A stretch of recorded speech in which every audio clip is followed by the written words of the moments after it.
Hi there, Richard Matthew here, and in this video I want to talk to you about the more finer details of a daily routine or daily method of operation.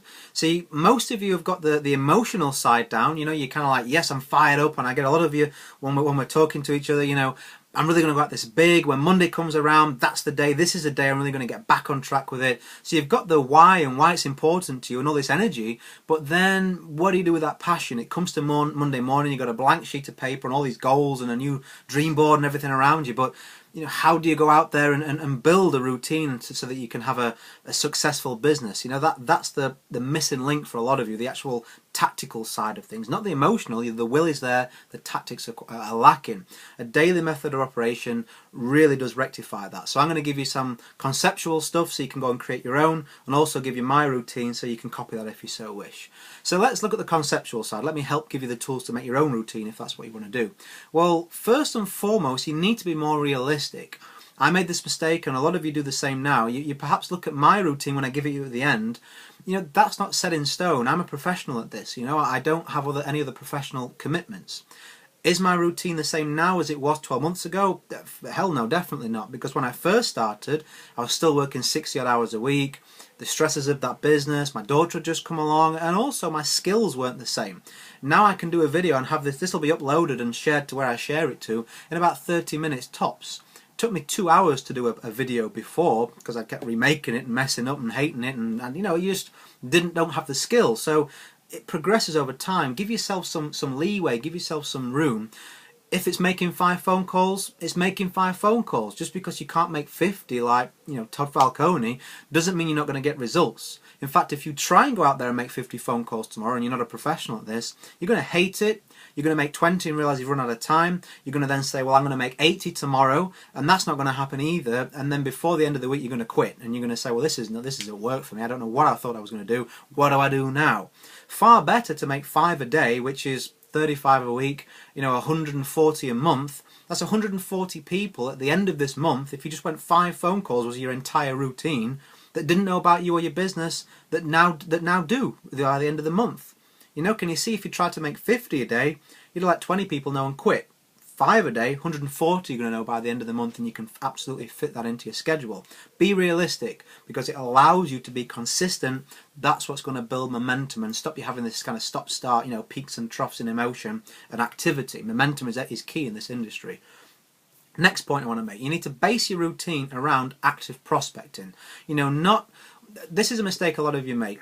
You look at a new tactic, something that's hot, something that you like, something that people are getting results with, and you focus all your time and effort onto learning that, and it's at the expense of other actions. So you might say, I don't know, blogging, because I keep saying blogging because it's really popular. You might look at blogging and think, right, I need to get a blog set up, I'm going to blog, that's going to be my routine. These guys, that woman, all the rest of them, they're doing really well with this, I need to do that. So what you do is you go and buy blogging courses, you're watching blog videos, everything, and you start educating yourself on that. You're not writing posts at the start because you're still learning about it, you don't really know what you're doing, but what have you done? You've stopped all the other activities that are building your business.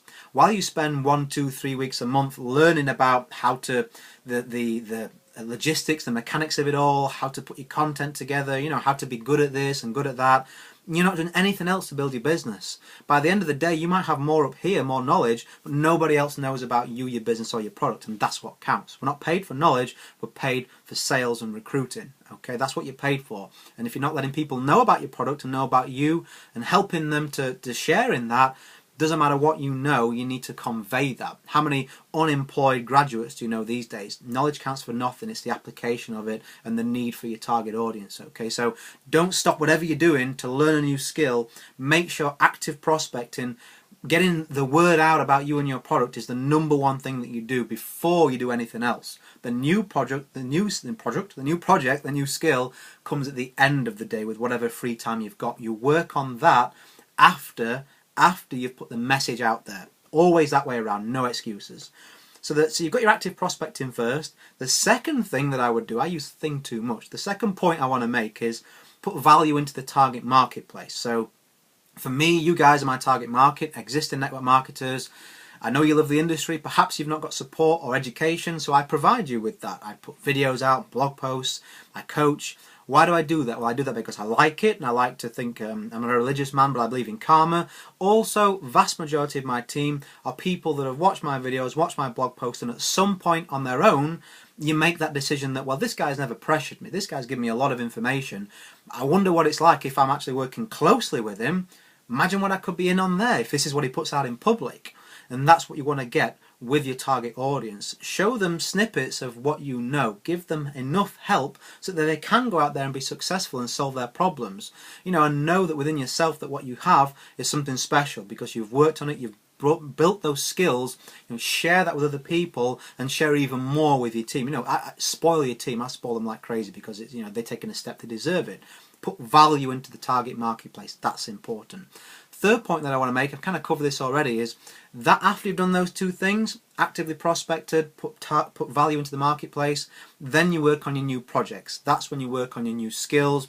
Have something in the pipeline, a skill that you want to improve upon. So for me, I spend sort of 6 months or 3 months at least at a time developing a skill, kind of like spinning plates. I like to make sure they're all spinning at a certain speed, then I go and move one up a gear, and then the next one up a gear, and the next one up a gear, until my level of ability and coaching and results keeps going up and up and up and up. So me at the moment, what am I doing? I think I'm working on my speaking again starting tomorrow. I've got a new cycle of education starting tomorrow. So, you know, I actively prospect. I make this video for you guys. This is my second part of my routine today. As soon as this video finishes, I'll have it uploaded and shared. Time to come out tomorrow, which is Monday. Today is Sunday. And then I'm going to work on my speaking skills with a course that I've bought ready for a webinar that I'm going to host because I want to make sure that I nail it. So it all fits together. Make sure that you're doing that kind of simple routine. Well, I said I was going to give you mine, didn't I? I said I was going to give you mine.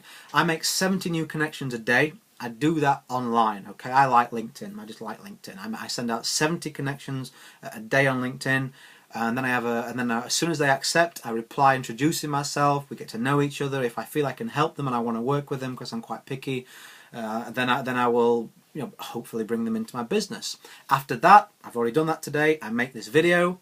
And then after this, I'm going to go work on my half an hour of some skills, and I always do mindset. And that's it. That's my job done, my day done. I'm going to go play with my daughter, eat some sweets, watch a movie, have some fun. I'm going to do it all again tomorrow because I love it. So get your routine put together, one that suits you. Follow those points. I know the video's a bit long today, but you know, I want to make sure that I cover it in detail so you know exactly what you're doing. If you need some help, you know, reach out to me. Yes, I'm busy, but anybody that puts information in my site, you should know this. Any of you that, you know, send me an email or put anything in my capture forms or anything on this blog that you interact with is me that's going to follow up. I like to outsource stuff, but never personal interaction. Okay, so maybe I'll speak to you soon. If not, go and create a day that counts. I'll see you on the next video, guys.